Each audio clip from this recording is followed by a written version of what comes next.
A ver, ¿a quién no le ha pasado? Graban un mensaje de voz, lo escuchan de vuelta y se quedan pensando, un momento, ¿de verdad así es como sueno? Es esa sensación, ¿no? Ese shock casi universal, esa incomodidad, esa extrañeza al oír nuestra propia voz saliendo de un parlante. Bueno, pues la respuesta a todo esto es una mezcla fascinante de física y psicología, y hoy justamente vamos a desentrañar ese misterio. Y ahí está la gran pregunta, ¿no? ¿Por qué ese sonido, el que nos acompaña literalmente todos los días de nuestra vida, se convierte en algo tan ajeno, tan molesto, cuando sale de una bocina? Les aseguro que no es un simple capricho, para nada. Hay una explicación científica y psicológica increíble detrás de todo esto. Así que bueno, vamos a meternos de lleno a analizarlo. Es que aquí está la clave de todo. Piénsenlo. En nuestra cabeza, la historia es una. Nuestra voz tiene cierta calidez, ¿verdad? Una profundidad. Nos la imaginamos, no sé, un poco más grave, con más cuerpo. Pero de repente, ¡pum! La grabación nos presenta una realidad completamente distinta. Una voz que suena más aguda y que, seamos sinceros, para muchos es hasta decepcionante. Y es justo ese choque, ese cortocircuito entre lo que esperamos y lo que oímos, lo que provoca esa reacción de, no, ese no soy yo. Y bueno, vamos a explorar este sentimiento, porque es algo tan pero tan generalizado que de verdad merece su propio análisis. Ojo, no estamos hablando de una simple molestia, de una cosita de nada. Para muchísima gente es un rechazo de verdad, uno que puede llegar a afectar la confianza al hablar, y se extiende mucho más de lo que uno creería. Y fíjense qué curioso, porque uno podría pensar que esto solo le pasa a la gente que no está acostumbrada a escucharse.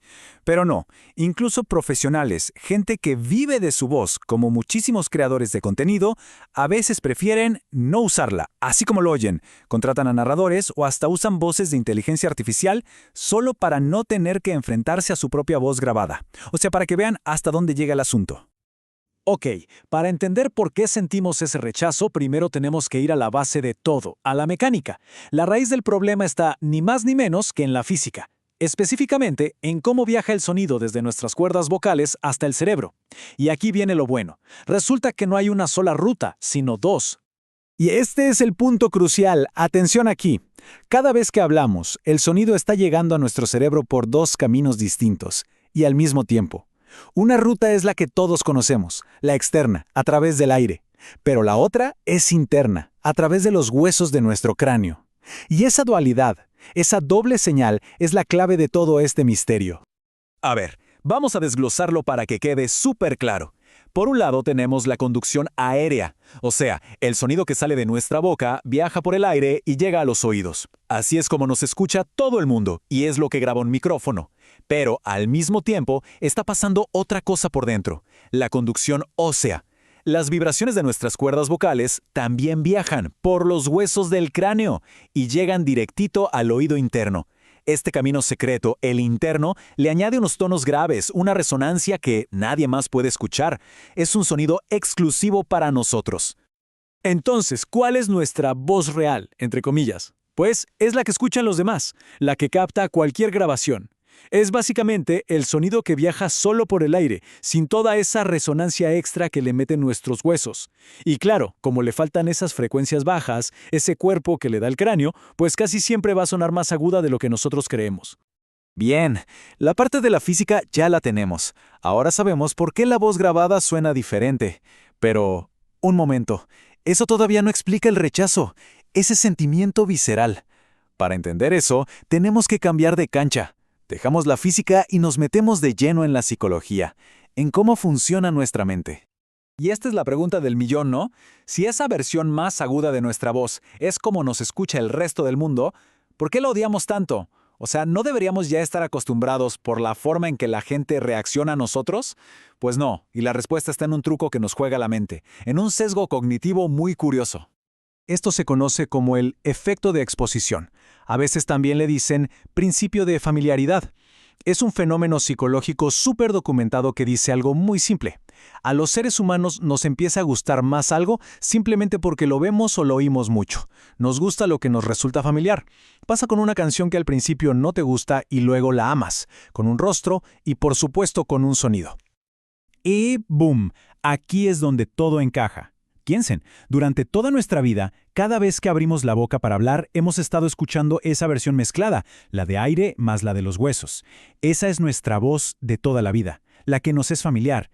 Entonces, cuando una grabación nos pone enfrente solo la versión de aire, el sonido es desconocido, suena raro como si fuera de otra persona. Y nuestro cerebro, por este efecto de exposición, básicamente dice, alto ahí, esta no es la voz que yo conozco y la rechaza. Y claro, esta diferencia, esta sorpresa, tiene una consecuencia muy clara. Nos volvemos nuestros críticos más duros. Al escuchar esa voz que nos parece tan extraña, de repente le ponemos una lupa encima. Empezamos a notar cada titubeo, cada entonación que no nos gusta, cada imperfección. Y lo peor es que creemos que todo el mundo se está fijando en eso con la misma intensidad. Pero la realidad es que, muy probablemente, nadie, absolutamente nadie, juzga nuestra voz con tanta dureza como lo hacemos nosotros.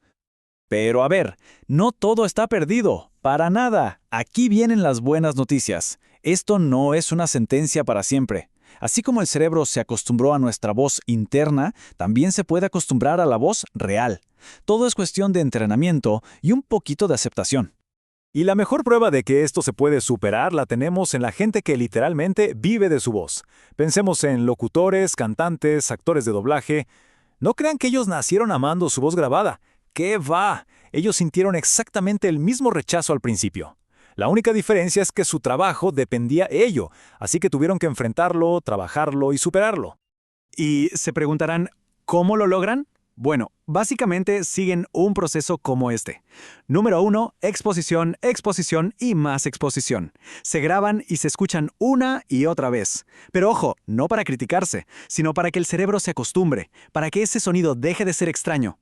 Número 2, aprenden a controlar su instrumento, que es la voz. Trabajan en cómo modular, en el ritmo, en la respiración, para tener un control total de cómo suenan. Y tercero, algo que parece técnico, pero es clave. Usar un buen micrófono. Un equipo malo puede distorsionar la voz, inventarle defectos que no tiene y hacer que lo odiemos todavía más. Entonces, si juntamos todo esto, la física por un lado, la psicología por el otro, nos damos cuenta de que la solución es un cambio total de perspectiva. Nos lleva a una conclusión muy poderosa. El problema, en realidad, nunca fue nuestra voz. El problema siempre estuvo en nuestra cabeza, en cómo percibimos ese sonido. Al final, el punto clave es este. Esto no se trata de tener una voz buena o una voz mala. Eso no existe. Se trata simplemente de que nuestro cerebro está cableado para que le guste lo que ya conoce. Todo el conflicto nace de ese choque entre la voz que conocemos por dentro y la que existe afuera. Por eso, la solución no es cambiar la voz, es cambiar la costumbre.